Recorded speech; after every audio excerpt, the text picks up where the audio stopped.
The 11 Laws of Likability. Book by Michelle Tillis Letterman. Chapter 2. Always be authentic. It would be great if we could turn that chapter title into a catchy little acronym like ABC, which stands for Always Be Closing. But unfortunately, our message isn't quite so punchy. But even if it isn't catchy, it's definitely still important. That's because the author believes that authenticity is the key to likability. However, that comes with the vital caveat that authenticity isn't the same as brutal honesty. No one should be brutally honest all the time. You're not likely to make friends if you go around telling people, "You look so fat in that," or "That's the dumbest idea I've ever heard." So, it's important to remember that being authentic is different from being blunt. At the core, authenticity is simply about being yourself. And in the professional world, we often find it hard to freely be ourselves. Many of us feel pressured to play a role or craft a persona. We might feel as though we have to be one person at work and someone else when we're at home. But the author asserts that this is deeply unhealthy.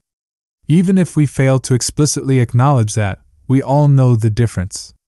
Because when you're being yourself, it feels as natural as breathing.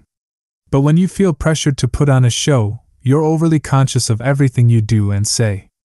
And it often shows in our tight, bright, fake smiles, our too loud voices, or our nervous chuckles. Being fake is never fun, so why do we spend so much of our lives engaging in this useless performance? The author observes that we often force ourselves to jump through hoops because we feel pressured or nervous. For example, we might feel the need to impress someone and worry that we're too awkward to make a good first impression. Alternatively, you might find yourself in a conversation with someone you don't like and feel pressured to be nice to them. But because we're all going to be in these situations multiple times through our lives, the author believes it's important for us to find better coping mechanisms. For example, even if you're enduring the company of someone you dislike, you can still employ the strategy we discussed in the previous chapter. Sure, you might not like everything about them. Maybe they're loud, conceited, or obnoxious and they, understandably, get on your nerves. But maybe you can look for something good about them.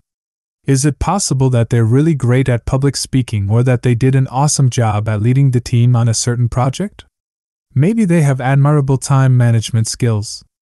It's vitally important that we look for these things in the people we dislike because our personal biases can sometimes cause us to be unfairly biased. You know this to be true if you've ever been infuriated by the innocent actions of someone you disliked.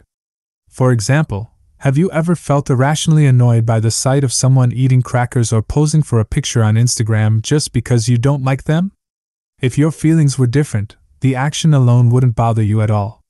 But when it's someone you dislike, you might feel an overwhelming sense of annoyance. If we're not careful, these feelings can cause us to become unfairly biased toward others, and this can skew our perspective.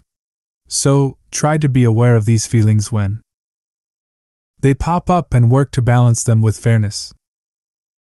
This will help you to lose that sense of awkwardness or inauthenticity and allow you to truly be yourself in every situation. You don't have to like the person or be their biggest fan.